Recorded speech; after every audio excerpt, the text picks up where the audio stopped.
Section 2.4 on continuity today. Here on this slide, I have a very loose definition, kind of the intuitive definition of continuity, and then we'll talk about the more mathematical rigorous definition on the next slide. So this one says a function is continuous at x equals a if you can draw the part of the graph through x equals a without picking up your pencil. So an example of a function that would be continuous at x equals a, so a is just a generic point on the x-axis, would be something like this.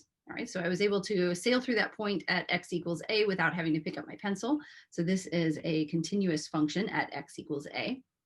Something that might not be continuous, pick that point a, something like one of our piecewise functions where I would have to pick up my pencil to continue drawing the graph at x equals a. So this would be discontinuous at x equals a. And I even have a discontinuity on my coffee mug today. Let's see if you can see that. All right, so there's a break in the graph with that asymptote, and so I would have to pick up my pencil at x equals 5 so that I could finish drawing that graph. All right, so that's our loose definition. This is how we're going to spot those discontinuities when we look at a graph. We're going to have to prove that things are discontinuous using the more rigorous mathematical definition. And that definition is here. It says a function f is continuous at x equals a if and only if the limit as x approaches a of f of x is equal to f of a. That is slightly more complicated than the intuitive definition. All right, so let's pick this thing apart. We spent a lot of time at the beginning of the semester differentiating between evaluating a limit at a particular value and finding the function value at that particular value. This is saying that if those two things are the same thing, then you have this continuity, you don't have to pick up your pencil at the point x equals a thing going on with the graph. So when we use this definition to determine whether something is continuous or not at a given point, there's actually three things we're going to have to check. And the first two have to do with whether or not these two quantities exist. So if these things don't exist, they can't be equal to each other. So we're going to have to check, does this limit exist? So does this exist?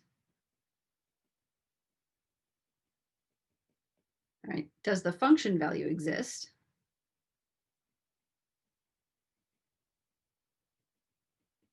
And if they both exist, are they equal to each other?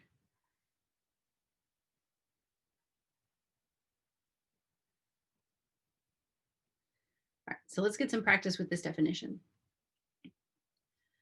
I have a bunch of graphs posted on our Moodle page, and we're just going to go through them one by one and look for the places where these functions are discontinuous, and then use this definition of continuity to explain why they're discontinuous. All right, so spotting the discontinuities is pretty easy. You just look for the place where there's a break in the graph, and this happens at x equals 2. So we're going to say that this function is discontinuous at x equals 2. All right, so we're going to do those three things. We're going to investigate the limit and the function value to see whether they exist. And if they do exist, are they equal to each other? All right, so we're going to take a look at the limit as x approaches 2 of f of x, and we're going to take a look at f of 2. All right, so this is easy to see why this one is discontinuous, and that's because this limit doesn't exist. The left and the right-hand limits exist, but they don't equal each other. So this one does not exist. And that's why we're discontinuous at x equals 2. F of 2 actually exists, right? F of 2 is equal to 3, but it doesn't matter that the function value exists. If the limit doesn't exist, it can't be equal to the function value. So this thing is discontinuous at x equals 2. This kind of discontinuity where you have these left and right hand limits disagreeing is called a jump discontinuity.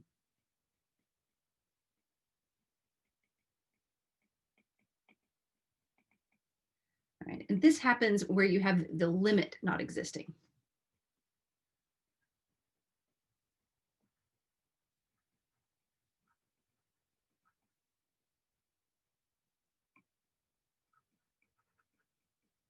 And you can kind of see why they call it a jump discontinuity, because as you're drawing this graph, you have to jump to finish drawing the graph.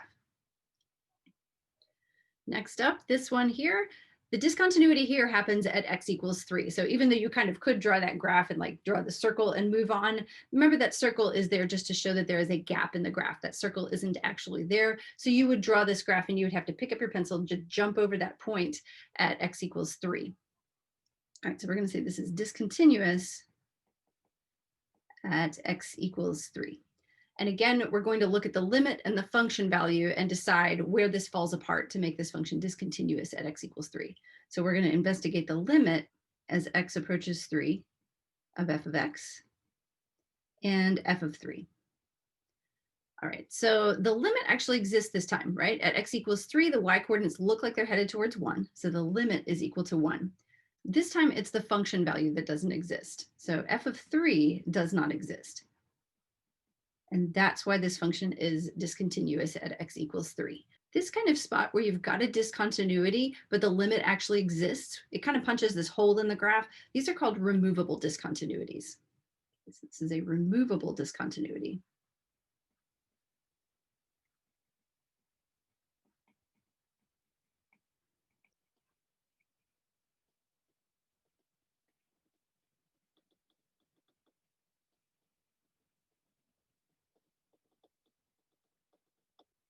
And we actually saw these removable discontinuities back when we were learning to evaluate limits that were in that 0/0 form, where we would factor out something and we would cancel the factors. Those are the kinds of things that cause holes in graphs. And since you can kind of cancel out those factors, they call them a removable discontinuity. Next up, this one here, this is another removable discontinuity. It's got a hole in the graph at x equals 2. So we're going to say this is discontinuous at x equals 2. And again, we'll just investigate the limit as x approaches 2 of f of x and f of 2, right? And this time, both of these things exist, right? The limit as x approaches 2, it looks like it's going to a y coordinate of 3, but our actual function value is just there at 2 comma 1, right? X equals 2 means y equals 1. All right, so this time they both exist. This is the first time we had both of them existing, but this is not continuous because these two things are not equal to each other. All right, so they don't equal each other.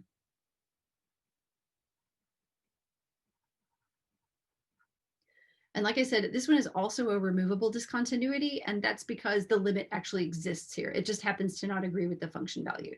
So this is another removable discontinuity.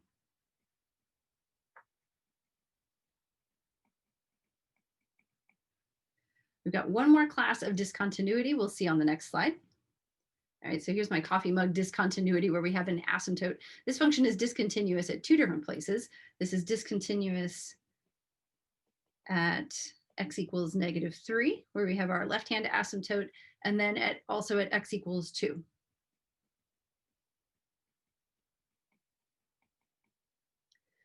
All right, so we'll take a look at both of these limits and both of these function values. All right, so we have the limit as x approaches -3 of f of x, and we'll look at f of -3. And we'll do the same thing for x equals 2. All right, so both of these are going to fall apart because of the function values. So both f of -3 does not exist and f of 2 does not exist. Right. And the limit as x approaches -3 actually does exist on the left and the right-hand sides. They both agree that we're headed towards infinity.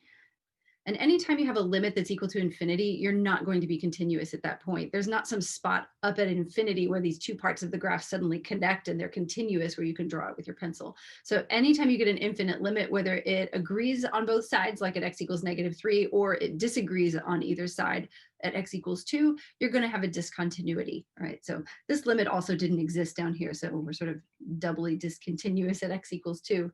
All right. Both of these discontinuities are what we call infinite discontinuities, and you can see why. Either both or one of the left and right hand limits are equal to infinity. So we're going to call this an infinite discontinuity.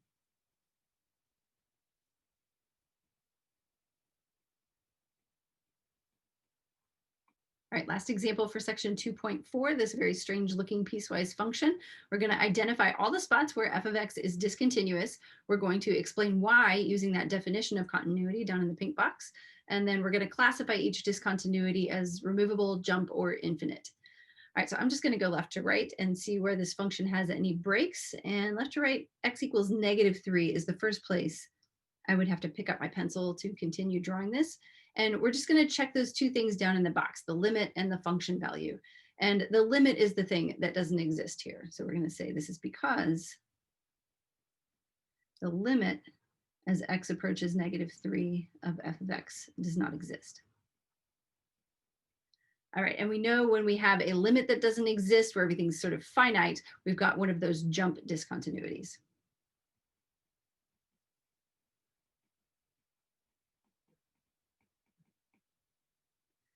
All right, so let's keep going left to right on the number line. When we get to x equals 0 on the y-axis, that's our next discontinuity. All right, so looking at the pink box, the limit as x approaches 0 of f of x, that actually exists, that's equal to 2.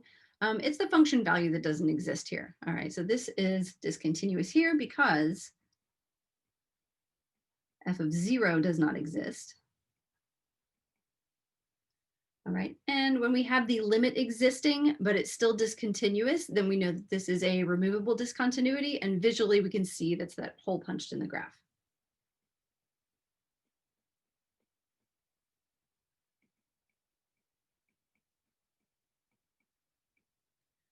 All right, so I see one more spot where I'd have to pick up my pencil to continue drawing this graph, and that is at x equals positive 3. All right, checking the things in the box, and I can see that the limit as x approaches 3 does not exist. So that's why this is discontinuous here. So because the limit as x approaches 3 of f of x does not exist. Normally, when the limit doesn't exist, I would say that this is a jump discontinuity, but we notice that that right-hand limit at x equals 3 is infinite. It's headed towards negative infinity. So that means that this is an infinite discontinuity.